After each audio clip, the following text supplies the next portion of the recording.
It's time for AggroChat, the official podcast of the Tales of the Aggronaut blog and stalwart gaming community, where we talk about stuff and things, and the stuff about the things, and sometimes gaming. I'm Belgast, and let's start the show. Hey folks, it's that time again. Time for another episode of AggroChat. This is episode 458. Tonight I'm joined by Ashgar. What? Huh? Grace. I'm still full of Thanksgiving food. Kodra. I'm pretty sure it's called tryptophan. Tam. I am not familiar with turkey as a tradition all that much, honestly. And Thalen. I mean, I'm not so much either, because we never ate it growing up. My grandfather hated it.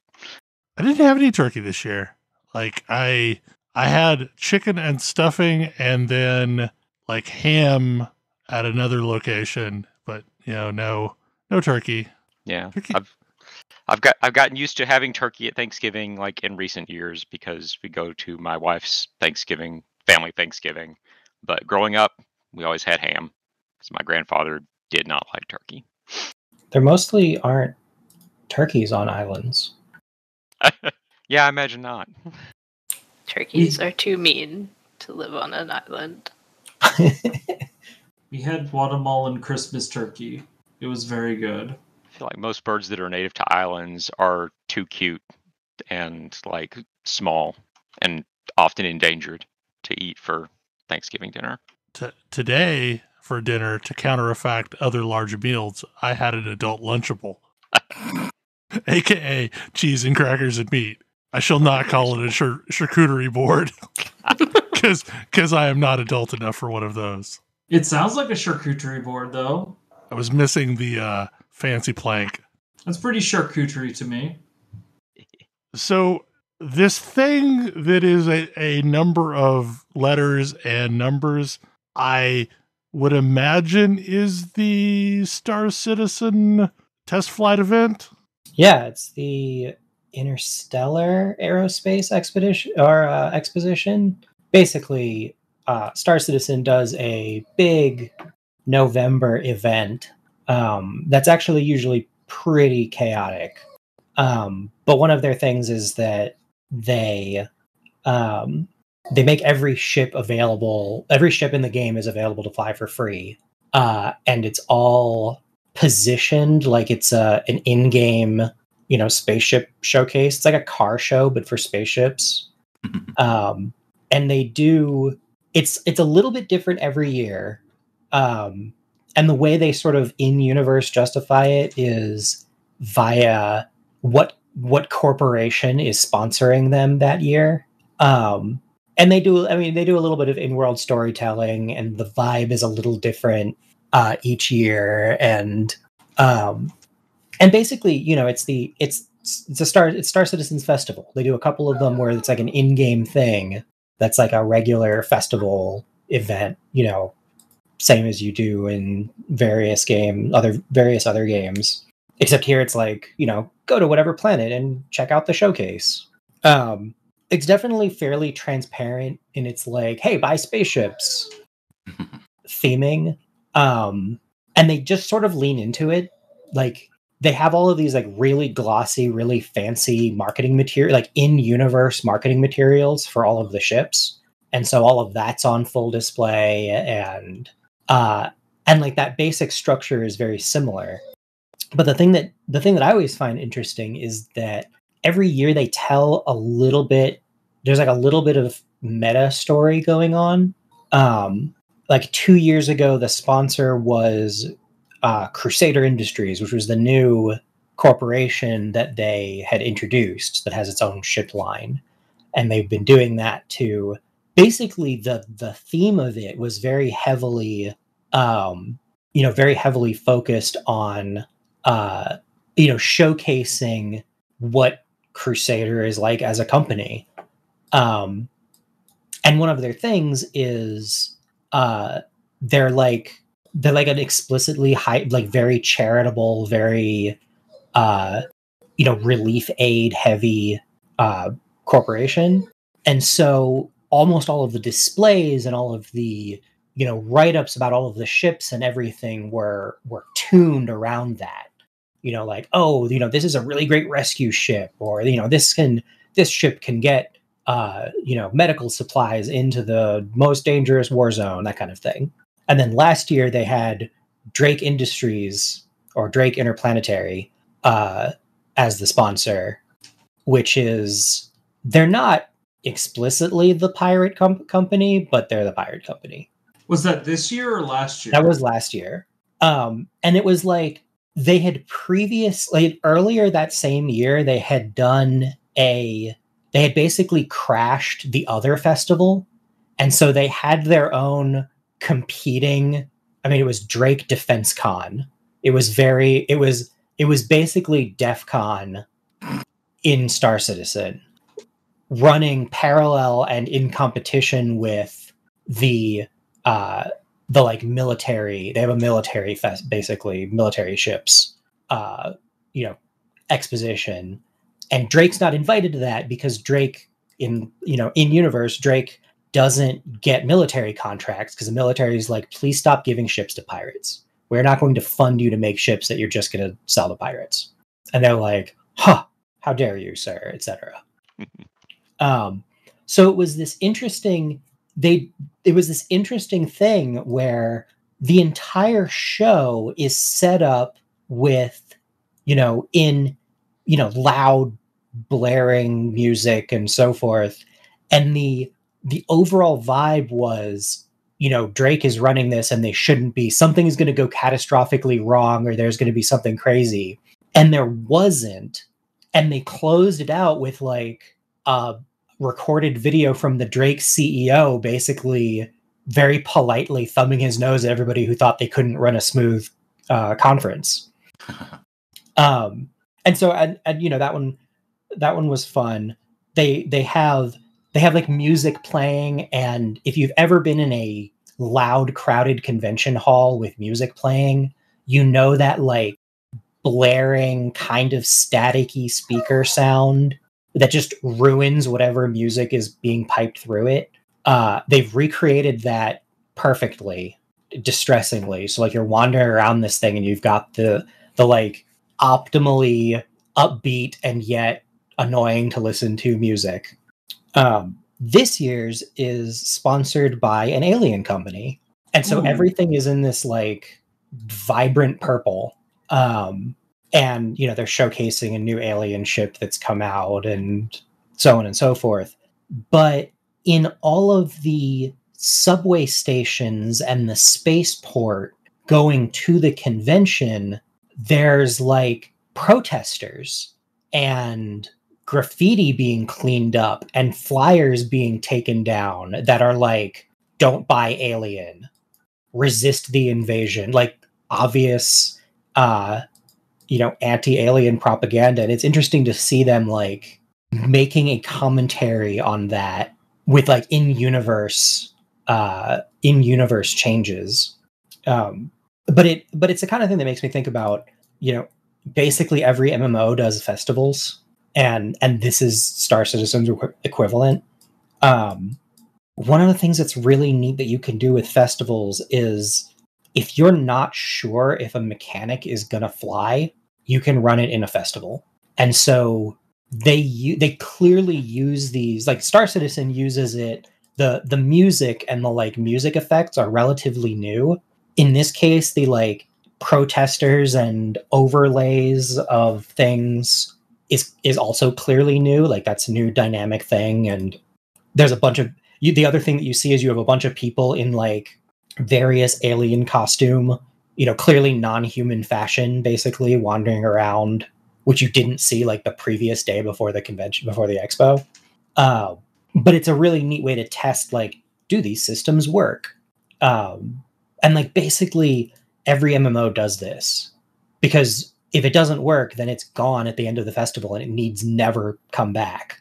But you can use it to test whatever weird little thing that you're not sure if it's going to work and you can't figure out internally if it's going to work. You can put it in front of a bunch of players that's part of a festival and find out. Yeah, that makes a lot of sense. And it's really interesting, like going back and looking at other MMO festivals through that lens, where like there's always weird stuff going on, and some of it's like really janky, but like charmingly janky. I can't remember the specific WoW festival, but I remember at least one WoW festival that was like, hey, it's got this sort of fun, weird new mechanic, and then the next expansion was like, hey, a zillion quests have this mechanic. Yeah, I think WoW debuted its vehicle mechanics maybe in a festival. I think that sounds right. Like one of the like boar races or something. I think it was like the Tonks. Yes. It was, you could race the little, or you could fight the little Tonks or whatever. Yep. Yeah.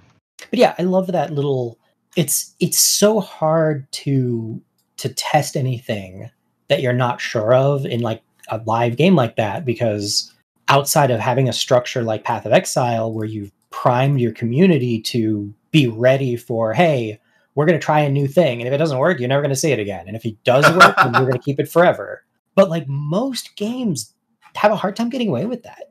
I was definitely thinking about Path of Exile and its league, and the fact that, hey, maybe tattoos were cool, probably too strong. Too strong. Well, I mean, the same was true with like Sentinel and Recombinators. Like, probably too strong. But I would not be surprised if tattoos and Recombinators at some point come back in, just watered down a bit. Recombinators aren't coming back. I could see something like that, but not quite that powerful. They allowed for too much control in a game that does not want you to have too much control. I mean, accurate. The Recombinators allow you to basically custom design your items. Does this take a lot of items and resources? Yes. But it makes things possible that are not otherwise possible. I mean, tattoos I could see coming back. Yeah, tattoos I could see coming back. But, like, I do kind of want to... There was an interesting part of what you were talking about, Tam, with the, like, telling a micro story. And part of me loves that for festivals, and part of me is really nervous about how you make sure people who miss that... you have to almost make sure that the story is very self-contained and doesn't bleed out into the larger story of the game. Otherwise, it leaves story gaps, which is a real problem for MMOs. Well, and that's sort of the nice thing. That's sort of the nice thing about festivals is like it's hints at a story. It's world building more than it is a narrative. Like there's no explicit narrative in the various clashes with, you know, anti-alien sentiment or any of the other stuff that's set up. And it's all stuff that you can kind of read about or like see in other parts of the game. But it really makes the world feel more alive when you see this like extra evidence of this thing that you mostly only see in mission text. Because yeah, if you're, you know, the extreme opposite is if you make content that's got story and then you remove it from the game, like now your story has holes. Right. Yeah. Yep. But if you keep it really self-contained, or if you keep it at like, this is just another facet of a story that's already being told elsewhere in full. Or like, you know, you've got stuff like the Final Fantasy 14 that's what I was gonna say. where each holiday basically has its own story that like kind of carries forward from year to year. But it's contained within that holiday every year. Right. Doesn't and it's the bleed out. fluffiest of fluffy content. Like, Yeah. it doesn't really matter, but like if you've been around for a bunch of them, it's really charming. Yeah, it gives you a little bit of insight into like the cultures and the nations sometimes, and will occasionally like link up in the very lightest way to something else, but mostly in a like, oh, this and this, okay, that makes sense. It can go a little off the rails because like one of the things that I remember specifically about EverQuest 2 was every year they introduced new content and you could do all of the content from the previous years. So that meant like, you know, Days of the Dead was their Halloween thing. Maybe it was Nights of the Dead, whatever it was. It was a thing like that. And there were like, I don't know, a dozen different things that you could do. And they're all super intricate, but like, I guess because they built it, they didn't want to remove it ever. So it became kind of difficult to determine which is the most recent thing. The thing that I find most interesting, though, is like there's two clear kinds of events that appear in games like that. There are the I am going to create an in-universe version of this holiday that already exists in the real world. And then the more interesting ones are, kind of like this car show where it is a festival that exists only in game, but like it's referential of things that took place in game, and it doesn't really map up to anything in the world. Yeah, I really like those. Like, I'm gonna put my, stupid media studies hat on and use the word diegetic, which means broadly feels like it's in the world. But I think it's really cool to see that done well, where it's like this festival feels like it exists because the world that you're purportedly inhabiting would have this festival versus this festival exists because it's Christmas time. Yeah. And there's only so many ways you can say this is the Christmas festival without saying it's the Christmas festival.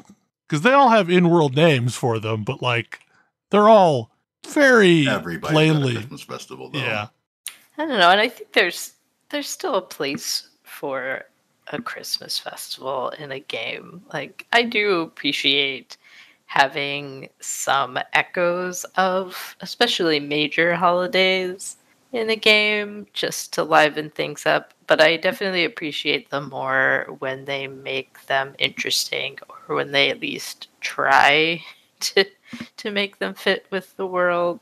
I think my favorite will always be Halloween events because they're usually great excuses to have you fight big monsters. Have some spooky stuff. Yep. Yeah.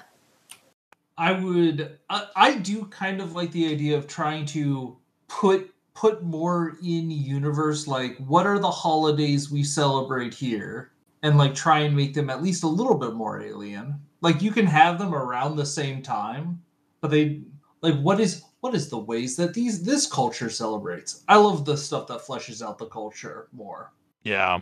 But like, I love I think this is more what you were talking about. I love very, very odd in hindsight now, but I guess we still celebrate it because it's tradition. Dragon Bash.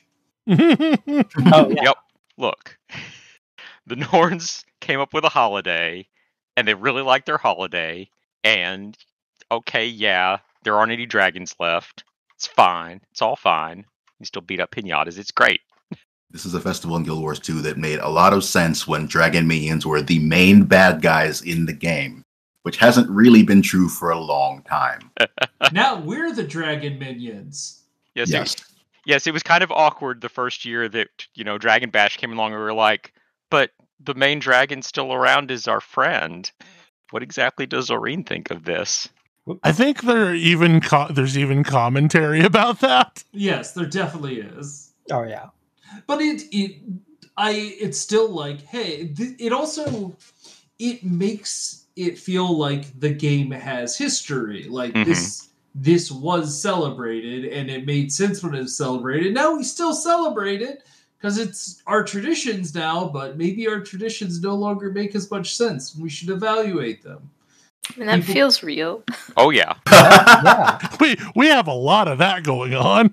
I mean, I like that feeling.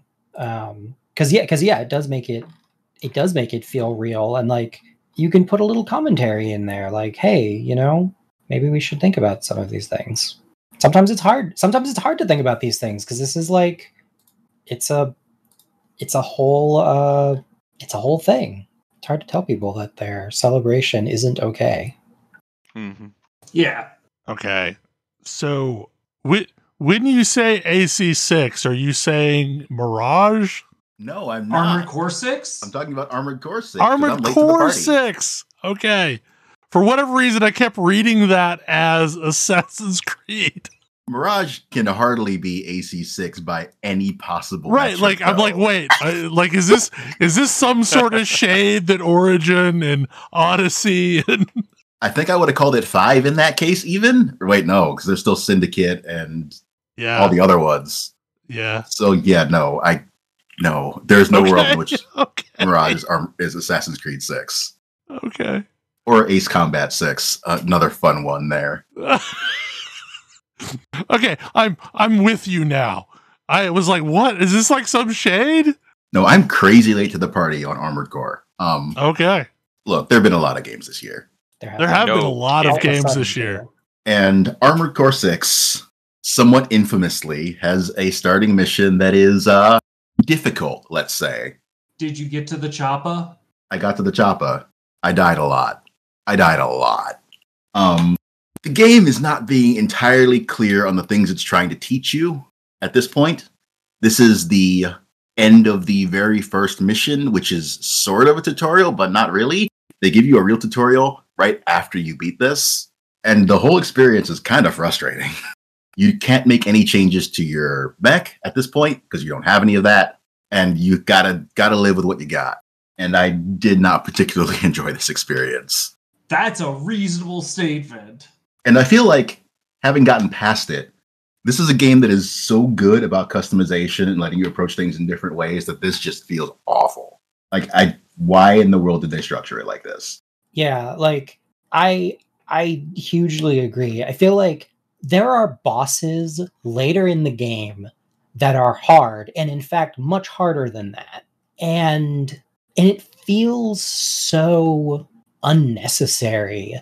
Like, it honestly just feels like gatekeeping. He kind of does, yes.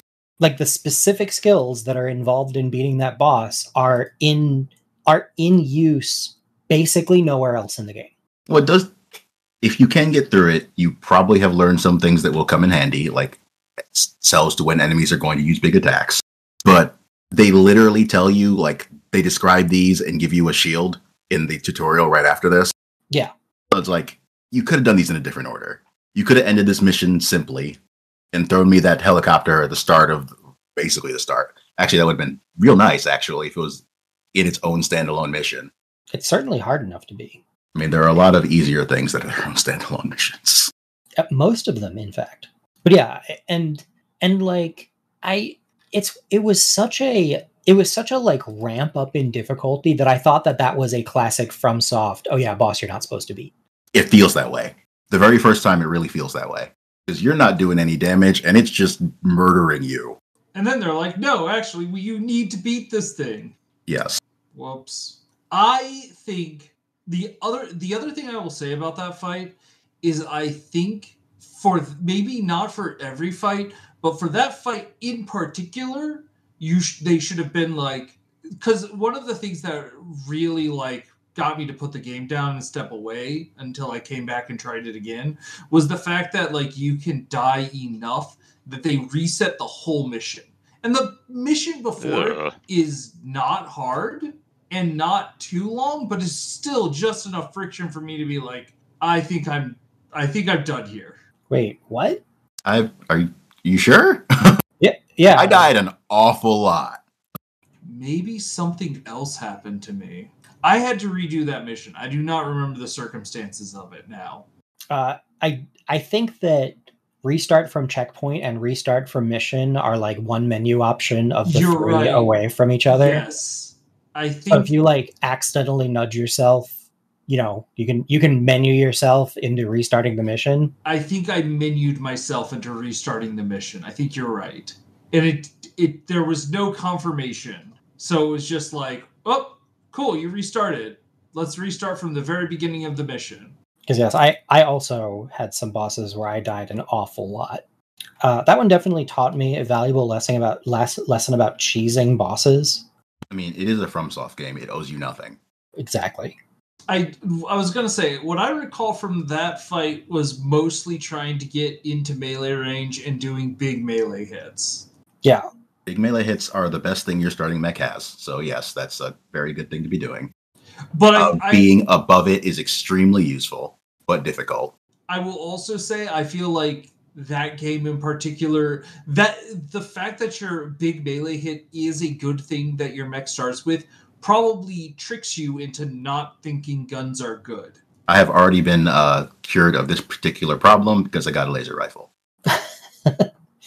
Yeah, the game will disabuse you of that notion pretty quick. Although the starting balance on the weapons you begin with is better now than it used to be. I have not That's gone fair. back to the Like, game in a while. I don't know what it used to be like. Currently, most of the weapons I have access to have a reasonable use cases, even if they don't entirely fit my playstyle. Yeah, that like rifle that you start with. I mean, I think that's bad. Its current state is that it is on the low end of acceptable compared to where it used to be, where it was like It felt like I wasn't doing any damage always. to like anything. Like even against basic enemies, it didn't really do all that much. I will say, I felt like I was able to kill basic enemies with it, at least early in the game. But like against a boss, it was like, this is so like, is this going to be the whole game? Me sitting here and trying to like shoot my gun at something for like 10 minutes while its health bar just inches down? Because that doesn't seem fun. Yeah, no. I did run out of ammo against one of the a later boss before I figured out that I need to just not shoot them in the front. Oh yeah, that'll do it. And yeah, like discovering that you can wedge yourself on the wing, between the wing and the engine on that helicopter, and just stay there for like a significant portion of its health bar is like, oh, enemies have physics. You can stand on them. That can be important. But I feel like that's a lesson that you could learn in a less egregious way. Anyhow, game is fun so far. The intro is kind of bullshit. Yeah. But if you can get past that, it is fun. I'm enjoying it. Once it opens up, it's so cool. I like inch closer to platinuming that game. Just got S ranks to go. Yeah. All I have to do is S rank every mission. Let me tell you. All you have to do. Yes. Yeah. Right. Oh, I think I need to buy like 2 items off of the store to own every item. I'm sure you'll get that when you S rank all missions. Right. Exactly. Like that's just a foregone conclusion for the other stuff I have to do. So I barely counted it. So this next topic is going to be a little bit of a journey. Generally speaking, I really like open world games. I don't like, I guess I had AC on the mind because I was going to throw this topic on there, but like, I don't really like the original Assassin's Creed games, but I do like their open world variant where it's just like a big MMO, single player MMO-ish type game. Love Witcher 3. What way is the first Assassin's Creed not open world? Like going all the way back to the start. Have you played Origins? I've seen Odyssey. Like they're massive open world games. But that's a difference in scale, not a difference in style. That's how I feel about it. Like Assassin's Creed has always been an open world game in my perspective. It's just what is the size of the world. Incidentally, I happen to like it better when it was more contained to cities. But yeah, I that was not my jam, but I did like the big open world versions of like the gigantic scale open world of Origins and Odyssey. And I've not played Valhalla, but I mean it's even larger than the other two. But like there's a but, and I have been playing Jedi Survivor, and it has been an enjoyable story so far. I'm getting, I think, close to the end of it, but I feel like that is a game that is worse for being more open world. yeah, I would agree. Because like there's a lot of objectives that are put into that game that don't really have any meaning, which only serves to muddy the level design, because there's a lot of false paths that you can end up down that won't take you anywhere meaningful. And it also feels like you're constantly just going back to the one really big open world planet to do more faffing about while waiting for the next story bit. And that's not to say that like there's not a lot of really well-designed, tight set pieces that you encounter, but the game as a whole felt better when its scope was narrower. So like this is one of those cases where I feel like open world gameplay did not make the game better. It just kind of diluted the game. Because there's a whole bunch of base building gameplay that doesn't really lead anywhere, it seems, where you find people out in the world and tell them to go back to your base, and then it introduces a new NPC, but also like there doesn't seem to be a lot of point in a lot of these NPCs other than like an additional cosmetic vendor. Yeah, like I definitely get what. So I haven't played Survivor. I don't know what it's like. I can understand though, like if a game is more focused, it could be like it could feel like you've got this open world. It's encouraging you to do stuff, but like if you're not feeling rewarded by exploring, then it's like, could these resources have been used better? Yeah. And is my time feeling wasted? It feels very tacked on. The thing that gets me is often when I realize that I'm spending just a huge amount of time doing nothing but holding forward and dash on my stick. Yes. Where I'm just like, so much of what I'm doing is holding forward. And that game even has a fast travel system, but like not really a terribly meaningful fast travel system. You can go back to base pretty easily, but it feels like anytime I need to go to a new area, it is because, some Zelda-like new ability opens up a path that I didn't have access to. So it's going to be a whole thing to go down that path, and there's not really a way of like, oh, okay, well, I need to go back to this place that I was once before and do something there. No, I need to like go to a totally different area. It's really useful if you do a ton of side questing, but like also there's a bunch of side quests that have their own like chains of fast travel points. So it's not always, so you don't always even after completing the planet, you only have like a third of the planet explored. Right.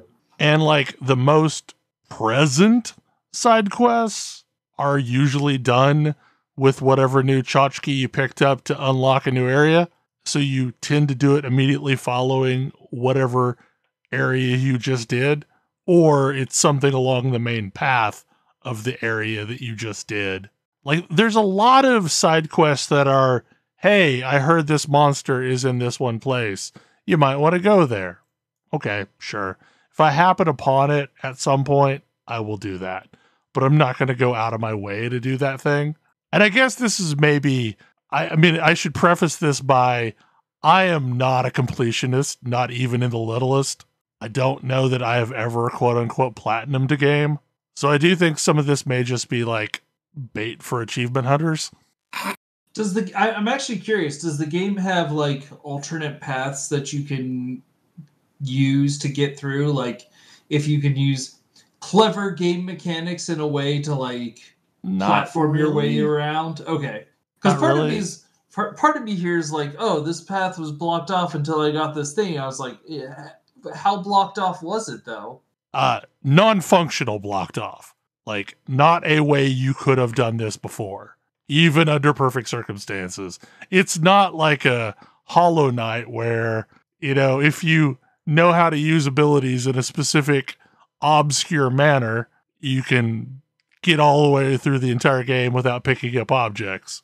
Okay. Like it is, here's a green force field. Unless you have the widget that lets you pass through green force fields, you can never do anything with this. You're not getting through that green force field.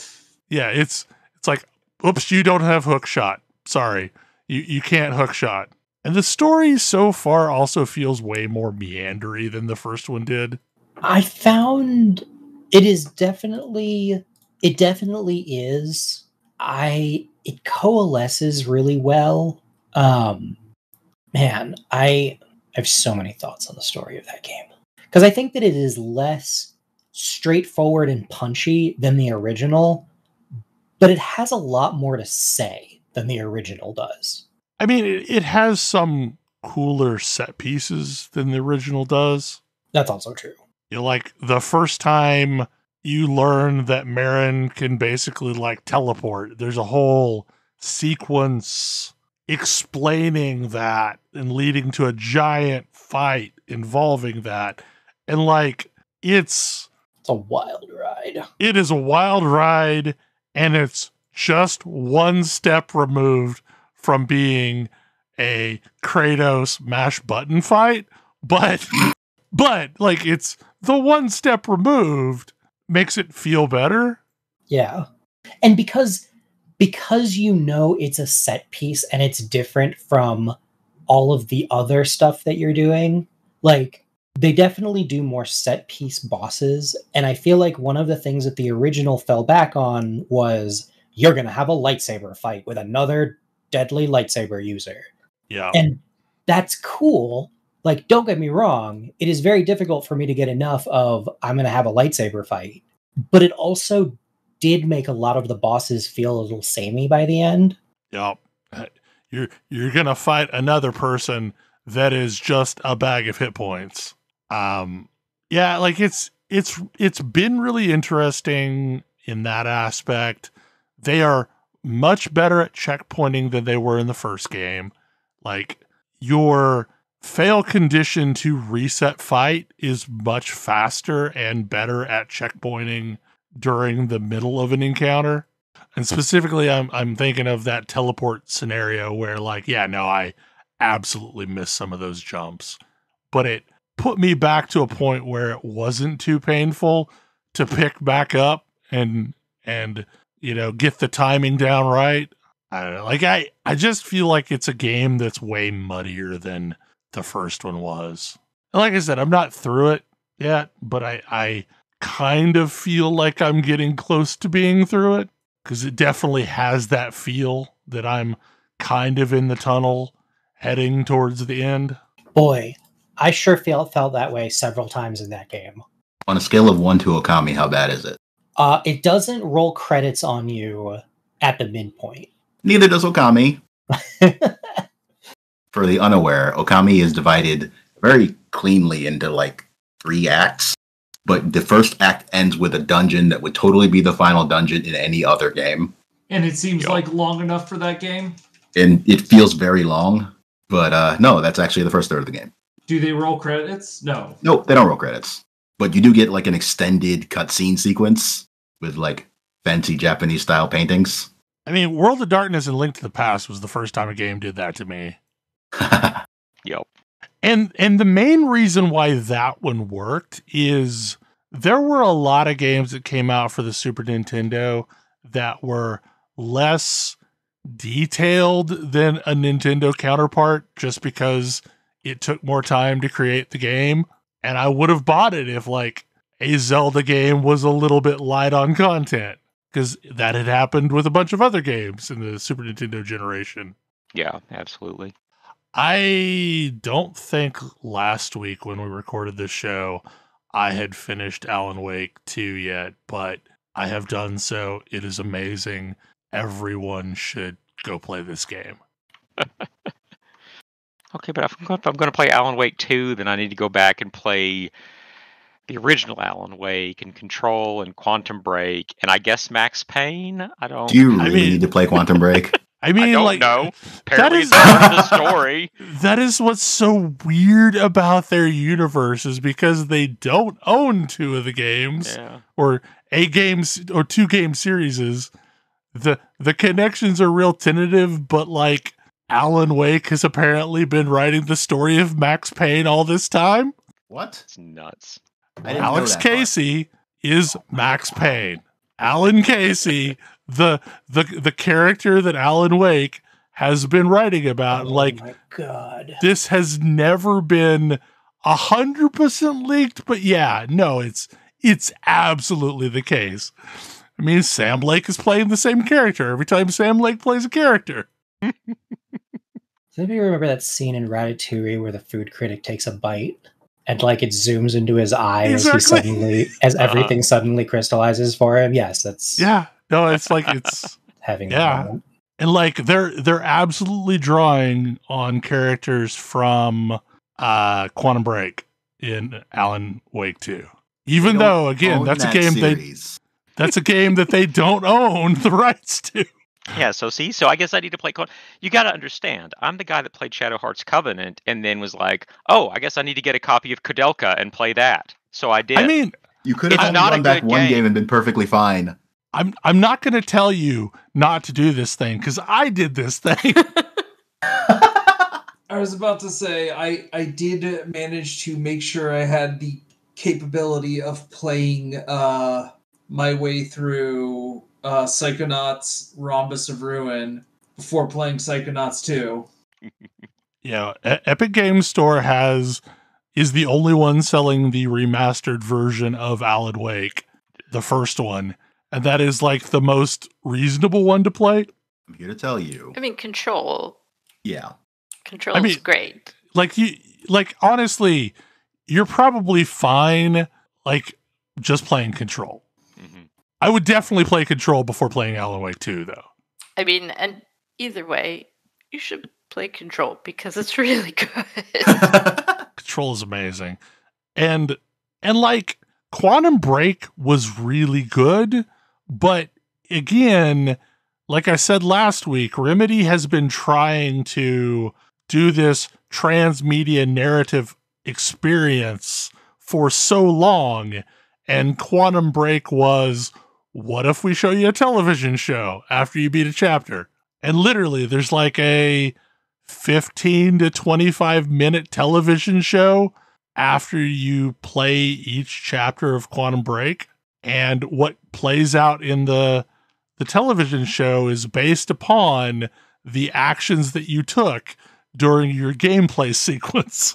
Remedy does some interesting things with games. I am fully on board with their nonsense, though.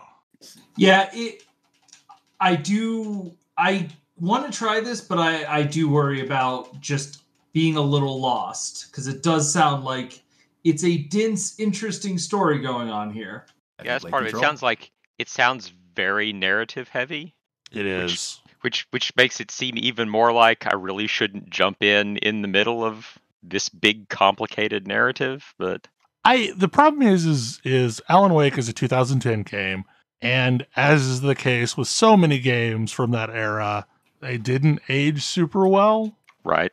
And there are a bunch of YouTube projects that have pieced together videos that are like, here, watch this instead of playing Alan Wake. We'll explain the story to you. Like a musical. This game absolutely gives you a musical number that explains the events of Alan Wake. So yeah, play Control and then play this. All right. I'm also here to tell you, if you are looking to get into Kingdom Hearts, you do not need to play all of the games. It's not a thing you need to do.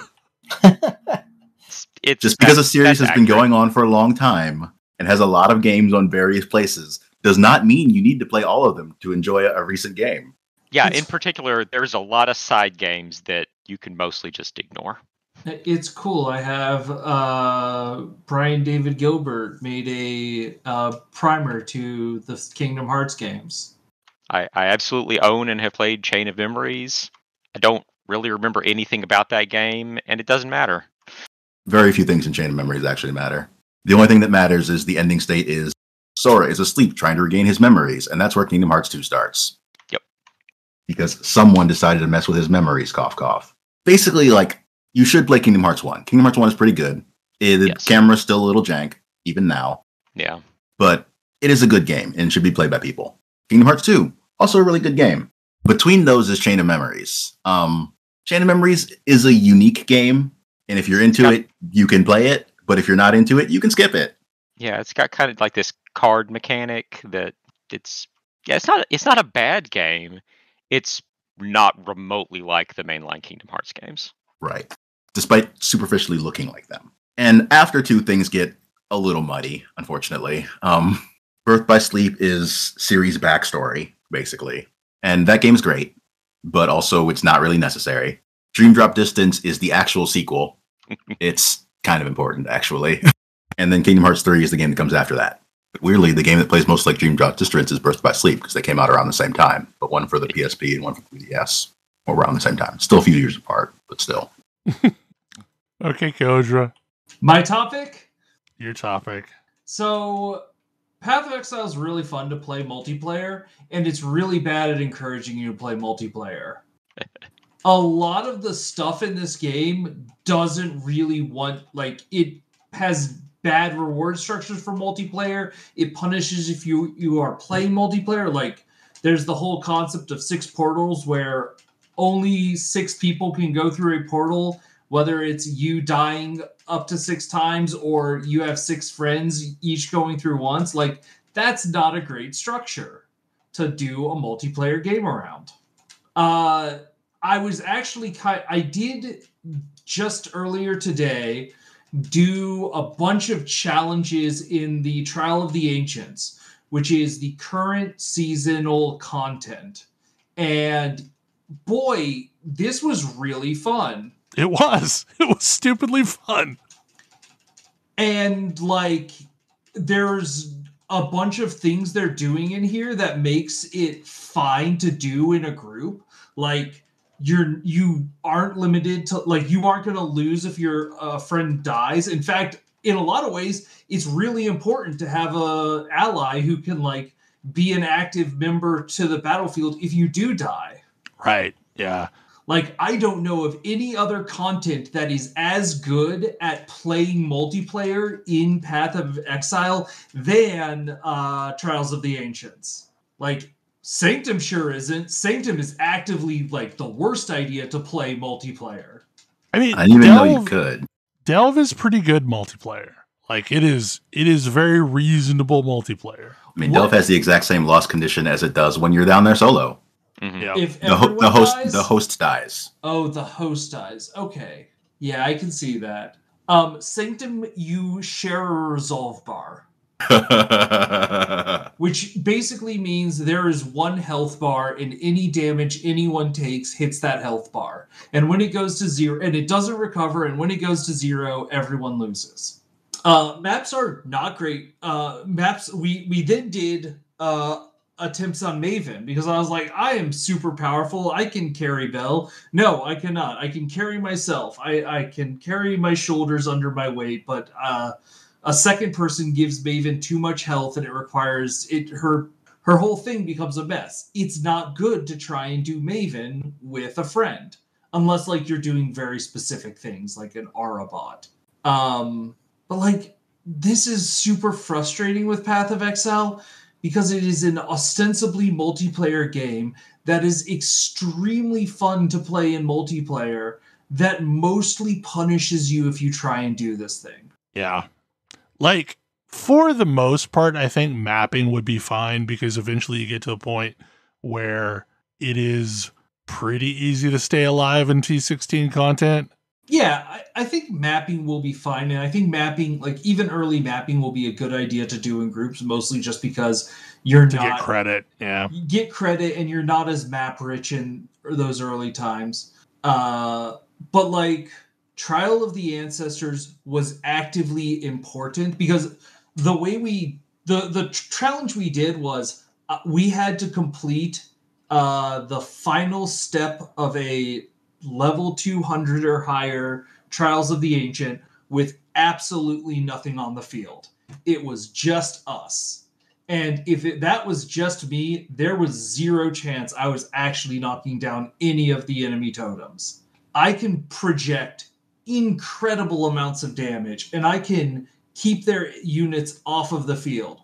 But, like, I just... going up there and actively not dealing damage and trying to, like, eliminate the enemy's respawn totems, I would never have done that. But with Bel around, it's like, okay, I'm going to stand in the midfield. I'm going to protect the 2 totems we have. And Bel, your ridiculously tanky RF juggernaut, just goes over there and slowly whittles down the totems.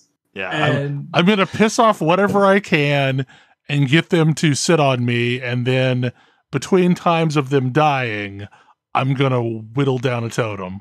And eventually, like, we got through it. I mean... Yep. This was definitely one of the challenges I wasn't sure I was going to be able to do. And then I saw you could do it multiplayer, and I started thinking, yeah, multiplayer works. if Grinding Gear Games is going to take anything away from this league, I want it to be that they should design their league mechanics to be more multiplayer friendly, because too much in this game isn't. I think it was super neat. And also, like, it was a really interesting challenge to coordinate across two people. It was very fun. Also, they didn't completely punish us on rewards. Like, they gave I Bel occasionally rewards. got random rewards. Yeah. You got tattoos, which are probably worth a decent amount because they're tattoos. We're never seeing these again, and they are going to stay around in standard. Like, multiplayer itself would be so much better if you could do the Diablo 3 thing and just res up other players when someone falls. That's a good point. Yeah. Because, like, if I get the whole portal thing, if, you know, the party wipes, okay, well, then you got to eat more portals. But if, you know, I could bring you up or you could bring me up and, you know, just keep on plugging away. And that would feel fine. Oh, I really hope that's a feature of Path of Exile too. Because that does seem... not like No. Don't plan for it. No. It ain't happening.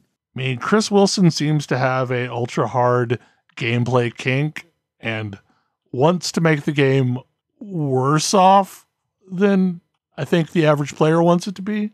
Well, I'm not entirely sure that's true, but like, this is less of Path of Exile definitely has a lot of intentional friction and intentional difficulty built into it.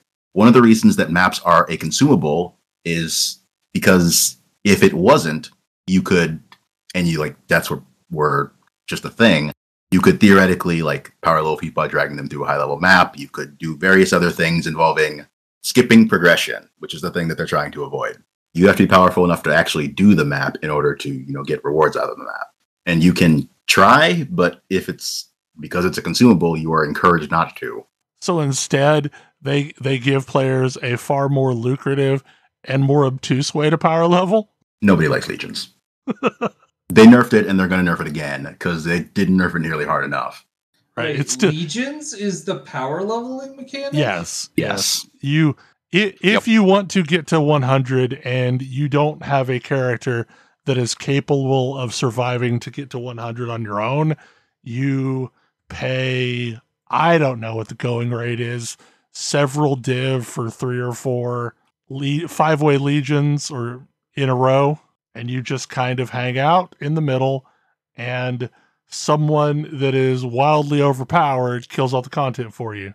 And you occasionally loot up, you know, anything that drops in the process. So what I'm hearing is I should try a 5-way legion. I don't know that you would be able to do a 5-way by yourself. You would have all the killing power you need, but they're kind of, I don't know, like they tend to favor classes that can blow up entire screens or can blow up a screen and also survive for a while. I don't know. I mean, we have 5 emblems in the bank. Yeah, if you want to do that thing, maybe I will. I don't know. This week was definitely me learning that no, I can't do wave 30 simulacrums. I can do wave 20 simulacrums, no problem. Wave 21 gets very dicey. But yeah, like this is, I feel like this is probably one of my more durable complaints about this game, as even like getting better. I can see where things are good to do multiplayer, but it's still not enough. It's too punitive. And they're like, the friction of coordinating with another human being to get them to play at the same time should be all of the skill required to take whatever benefits multiplayer gives you, not a new layer of punishment. I hear what you're saying, and I also understand that the optimizers in this game are playing multiplayer. Yes, you're right. But they're also, I mean... And I'm not just talking Aura bots here. Yes. I am mostly talking Aura bots. But but like people who run optimized farming strategies are running a group of 6, usually. How, and the challenge is, how functional are those builds when they aren't in a group of 6? Some of them are probably functional. Usually one of them is not functional at all because it's an Orobot. Usually one of them is an Arbot. Usually one of them is a color. Everybody else probably has a mostly functional build. Well, a mostly functional build that probably falls over to a stiff breeze. I mean, you need not fall over a stiff breeze because stiff breezes happen, and you don't have any extra Bortles. Yeah, it's true, but there is a significant amount of survivability that you just get baked in that you get to account for because you're running with an Arabot. It's true.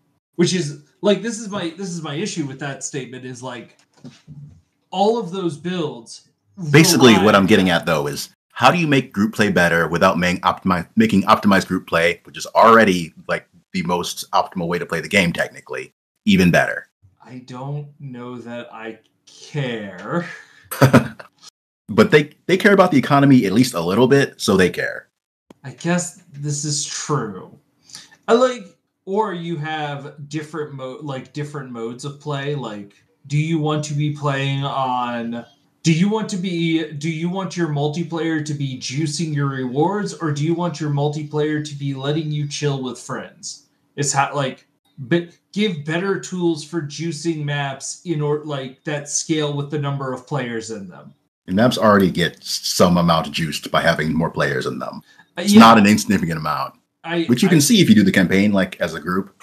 Yeah, it's noticeable. But yeah, it's. That seems like one simple thing that they could do would be give people the ability to reduce that, just accept a lower bonus. Yeah. Than what is the default. Don't allow anything higher than what is the current default, but allow people to set it lower if they want to. Yeah, and I think that would be reasonable. No optimizer will ever do this, but someone who just wants to play with his friends, I would absolutely do that. I mean, some optimizers will do this. Boss carry services will do this, but that's kind of it. I mean, but there are so many interactions in this game that it's hard to make changes to it without affecting so many things. I mean, boss carry services already exist, so I don't see that that's going to be a big issue there. It would reduce the required character power to run one, basically. Yes, it would also then probably increase the supply of boss carry services, and therefore increase the number of people who manage to get to 4 void stones. I mean, they're already really accessible. I've just been too lazy to get my last 2 void stones, but for probably less than a div, I could get my last 2 without an issue because they're usually about 50 chaos per boss if you're providing the summoning materials. They're real cheap. There's a lot of them. I mean, if I did trade again, I would absolutely get the 2 easy ones and then just throw my first 50 chaos or first 100 chaos or so at carries for the last 2 and just move on with my life. I feel like there's definitely more important things for me to spend chaos on early, but maybe I don't know. Maybe I don't know how valuable the void stones I have been using are. They have turned everything into a tier 16. I mean, that is kind of huge. If you could run tier 16 content, having all your stuff drop as tier 16 is just kind of really good. Because then you get to use, you get to focus on some layouts that are just really good, but they're really low tier. Yeah, I've been doing this a little bit by trying to figure out the longest possible maps to see how dumb of an idea I can make my Delirium. Phantasmagoria is usually a pretty long linear map. Yep. Phantasmagoria. One long tunnel. I think I've got Phantasmagoria, Malformation, and Tropical Island. I've managed to get 114 splinters in a run. That's my current high score. I cannot imagine. I think Ash was saying there was an achievement or a challenge at one point for 200. Yeah, I believe it was either Sanctum or Sentinel League had a challenge for getting 200 at once. A nightmare. I mean, alternatively, Last Epoch has really reasonable multiplayer. I really do. Now that I have gotten the bug, I should go back and give Last Epoch more of a try. I can't wait until the actual release. This whole conversation was making me think about Last Epoch's factions, what they're doing there, the way that you can just decide for your character whether you value trade things or whether you value finding interesting loot on your own. Yeah, I really like that solution. Well, and I like the fact that, like, if you actually play with people, you'll still be able to trade with them. Will the items you get when playing with other people be locked out of the trade league? Yes, Yes. they will be permanently. Neat. So, so basically, like, they only will benefit people who are, I forget, Path of Mysteries or whatever it's called. Whatever they called it. I'm interested in this, but I don't hate the trade economy. I don't either. I actually really enjoy the trade economy.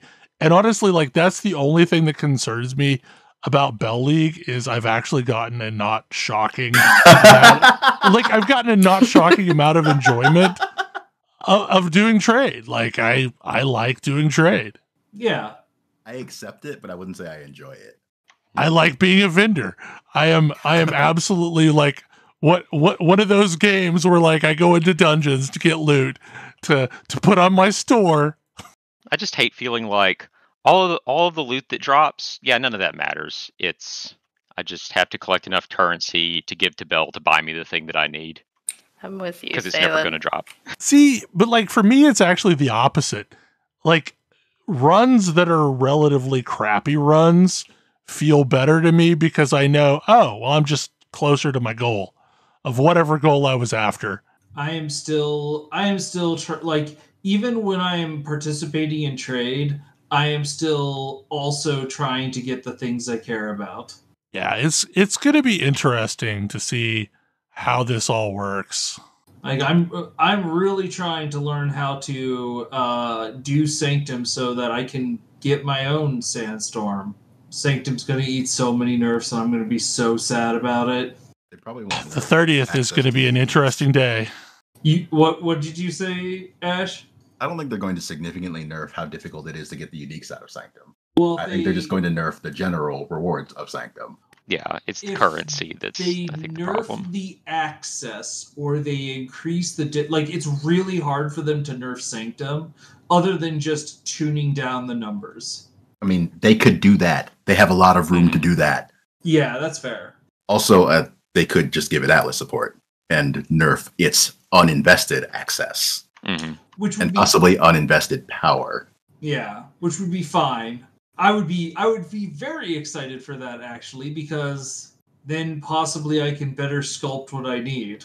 Because my whole things is going to be get exactly Chains of Castigation and a level 75 tome. And then pray. Because every single, all of the things that blind out the entire map I've never completed one successfully. They're so hard. Not knowing what you're going into, that's, yeah. There's no ability to, sculpt anything. Yeah, it mostly means you need to lean on the things that give you, more resolve and other relics that give you better support for whatever you happen to run into.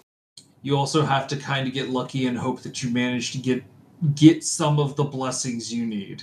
Yeah. And avoid some of the afflictions that will just kill you. If you get the thing that damages you lose all and using a flask, take off your flasks. Yep. I did start a new character in Grim Dawn just the other day. I don't think I'm going to get to that anytime soon. Is that another ARPG? It's old. old. A really good one. It's old. That probably means it doesn't have controller support then. Incorrect. Oh. They've been keeping it updated. Right, and it's getting an expansion this year and everything. Huh. Oh, that's right. That's the one that was like Titan Quest, but modern. Yeah. It's like post-apoc Titan Quest. Victorian post-apoc. Interesting game. I've never gotten that far in it, and I've also been doing definitely a lot of Path of Exile lately, and I am curious about what some of the other games look like. But this will probably happen later, so I'm trying to clean up some single-player games for the end of the year. Yeah, that's kind of where I am right now, is between now and Bell League on the 8th, I am trying to get in some single player games. I would apologize, but I remember how you guys were when you finally got into Path of Exile. I know. No, it gets into your system. Yes, anyone listening to this podcast knows. Like, we've realistically only been playing it 2 years. Like, 2 legitimately years, you so. say? Like, I started playing legitimately during Sentinel. Sentinel was in 2022, starting in It's May. only been 1 year. It's only been a year. Year and some change. I was about to 'Cause say I didn't start playing till near the end of Sentinel League, which ended in August. I was noting that I didn't even play at the beginning of this league. I started about a month in. When it clicks hard. It does click hard. It is an incredibly deep hole. Mm-hmm. It is an incredibly broad hole. It is overwhelming. This also goes to that Armored Core 6 thing, and that its intro is not welcoming. Yeah. No. Though honestly, like, I have this weird joy of going through the campaign. I don't know why. Oh, I like the campaign just fine. I like taking I'm just characters in saying the that campaign. Like, it's... when you are on the beach on your first character and you kill Hillig, who may have killed you once or twice, since most characters can't stand up and fight him, and the game tells you to open the skills window, that's a quit point. Right. Yep. But, like, the funny thing is after a point, you get to where, okay, I'm on the beach. I'm going to kill exactly 2 mobs. I'm going to kill the one that I have to at the very beginning, and Hillick. I'm not there yet. I still kill the I things don't on the kill anything way. else on the beach. I tend to kill some spitting crabs just because I hate, you get enough of those things spitting at you, it can be a bad time. I should start that though. You hit level 2 when you kill Hillick. There's no need to kill anything before Hillick. Oh, interesting. Yeah, it will auto ding you the next level because that's part of your payment for leaving the zone. It's the tutorial. You can level higher than 2 on the beach, which requires doing the beach more than once. And if you do this, you have a chance to get a unique from Hillick. If you do this for literally hours, don't do this. I have a character for this purpose. Don't do this. Do not do this. It's called Beginner's Luck because the achievement's called Beginner's Luck. Yeah. That character is, I think, level 10 and is wearing every slot rare. Don't do this. If for whatever reason you really, really want the sword, farm the card for it. Is that an awful card to farm? Yes. Is it better than farming on the beach? Also, yes. I said earlier in the show that I am not a completionist, but for whatever reason, I really like knocking out Path of Exile achievements. No. Sigh. Like, I took my champion in to kill the Act 2 boss the other day just to get the Defense Against the Darkness achievement for killing the Act 2 boss with Fortify stacks. What? I mean, like, a champion.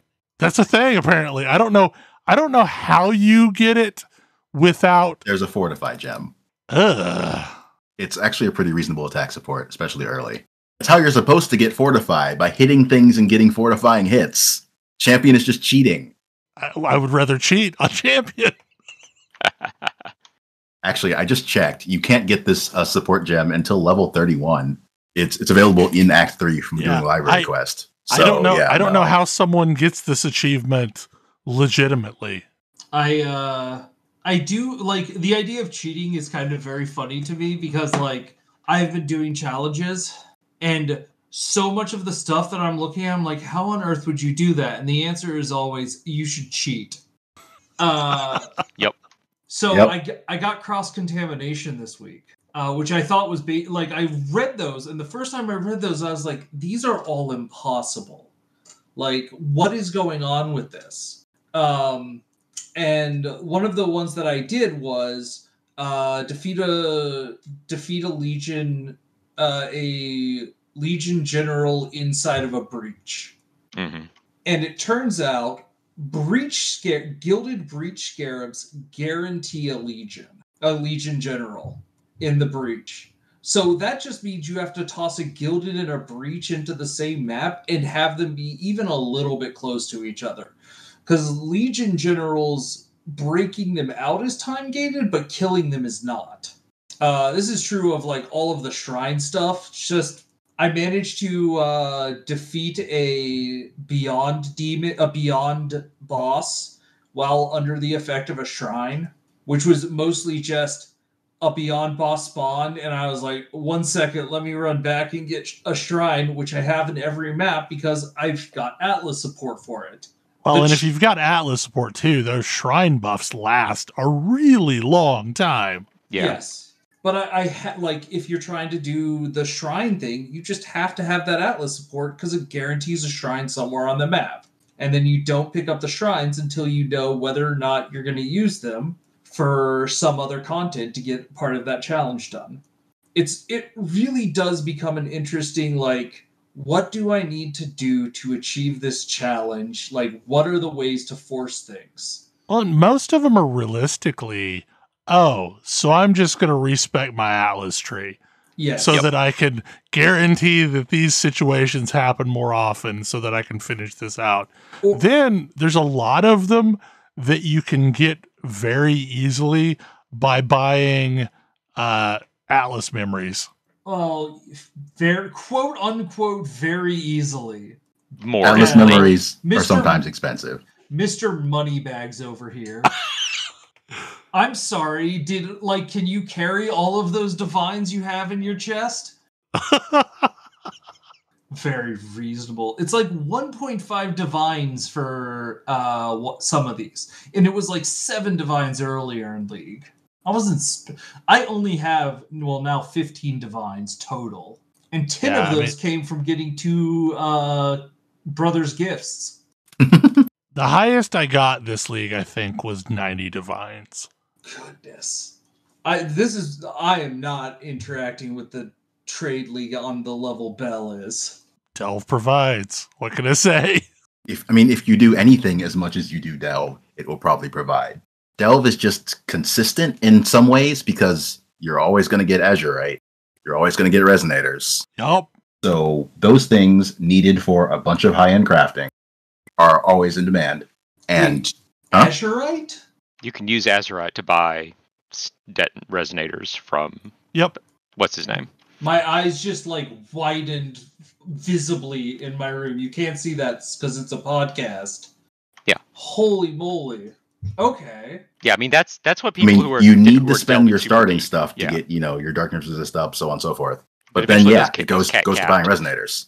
Right, because I can convert 30k Azurite that I'm just getting as a byproduct into a stack of 200 1-slot Resonators, which then get turned into a divine.